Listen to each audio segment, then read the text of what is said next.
Hey everyone, welcome back to another episode of Real Estate Shorts. I'm Alex Morkate, and today we're going to talk about the floor area ratio. We're going to define what it is, how it gets applied, and how municipalities use this as a tool to either limit or encourage development. Let's get into it. So first, what is the floor area ratio? FAR, or the floor area ratio, is this relationship between the total amount of developable area allowed on a property relative to the land size or lot area. So for example, if you have an FAR of 2, you can build 2 times more than your lot area. And I think it's really important to keep in mind that this is a tool that's used by municipalities to either limit or encourage development on certain parcels or in certain districts.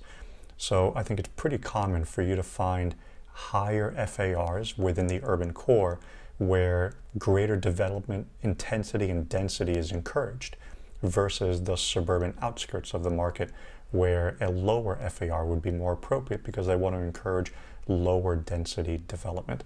So keeping this in mind, how does it actually limit or promote development? So I think the easiest way to kind of illustrate this is through an example. So the first thing to keep in mind before we get into it is the higher the FAR, the higher intensity. And really, any FAR greater than 1 will imply that you're likely going to build more than one story. So let's go through the example to illustrate the point. So let's assume you have an acre. You have 43,560 square feet, and you have an FAR of 3. So 43,560 square feet times 3 will give us this maximum amount of developable area of a little more than 130,000 square feet. Now watch what happens if the FAR is less than 1. So let's say 0.5. This assumes, or this means, that you can build no more than 21,800 square feet. So you could certainly fit 22,000 square feet more or less onto an acre in one story, but you would be hard pressed to fit 130,000 square feet onto an acre without building multiple levels or floors. And so if you can understand this relationship, then I think from here we can translate into how municipalities, cities, towns, districts, counties, how they use this as a tool to either encourage or limit growth. So the main kind of example to keep here is the higher the FAR, the more intensity. Now, municipalities will rarely use FAR in isolation, so by itself to limit or promote growth. They'll always have a handful of other development characteristics or metrics, whether it be lot coverage, height, setbacks, landscaping requirements.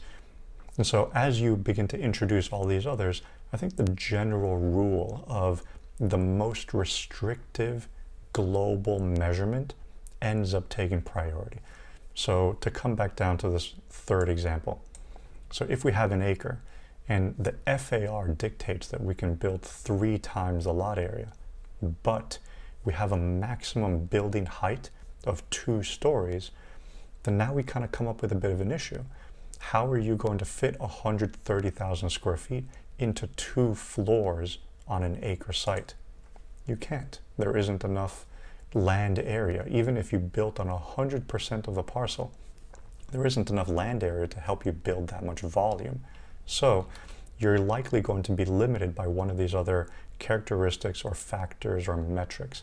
So in this case, if you can only build up to 2 times because of the height, you're not going to be able to build up to 3 times because of the FAR.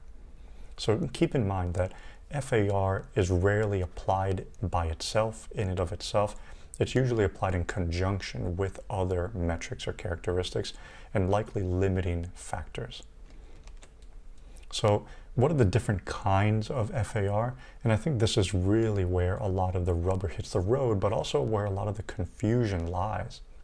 Floor area ratio is defined at the municipal level, and most municipalities are going to have their own take on what they feel FAR should be. So here are the 3 kind of distinguishing factors that I've found across multiple geographies under the same definition of FAR.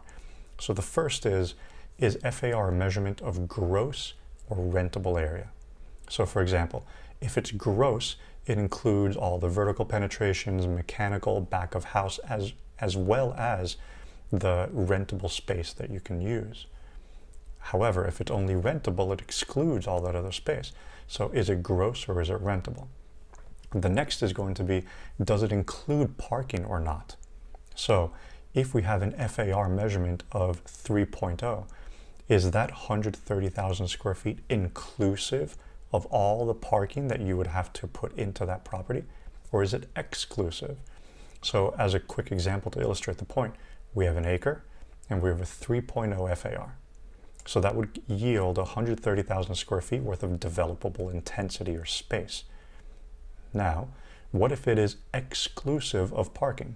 So you can build 130,000 square feet worth of space, but that envelope doesn't include parking. You can build parking above that. So if parking area is 200,000 square feet, you could effectively build 330,000 square feet on that parcel. Obviously, multiple floors, but the 130,000 square feet would be limited to, let's say, common areas and rentable space, and the 200,000 could be attributable to the parking area.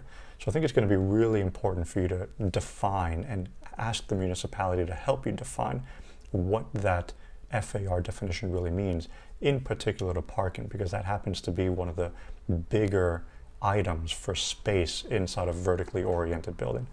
The last is going to be, are you basing your measurement of land area off of gross or net lot area? So for example, are you measuring to the center line of the street, to the edge of the sidewalk, or to your lot line? Are you including easements? Are you including water or retention area?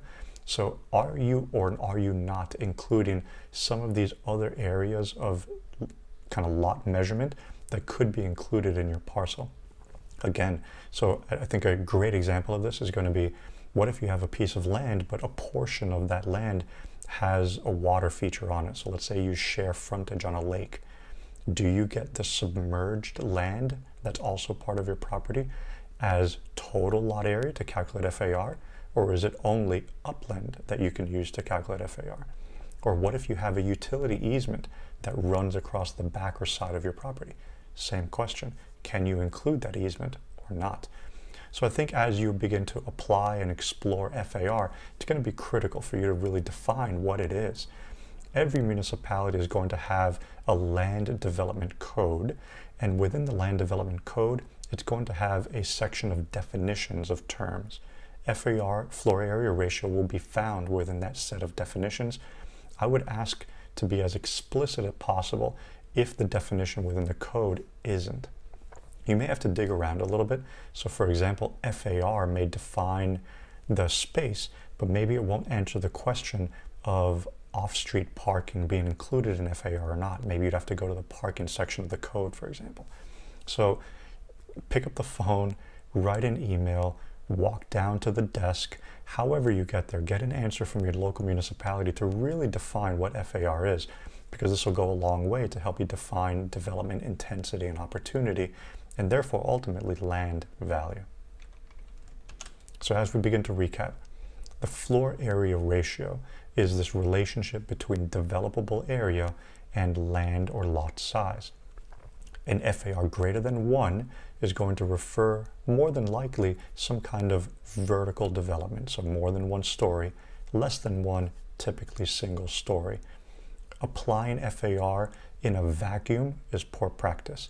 Take a look at all the other metrics, height, lot coverage, and so on, to make sure that you are providing the most accurate estimate of what you can actually build, keeping in mind that the most restrictive characteristic will likely take priority. And then finally, the definition is going to vary across geography. Take a look at the land development code, confirm what you actually have as an FAR and how it gets applied, and you'll be safe from there.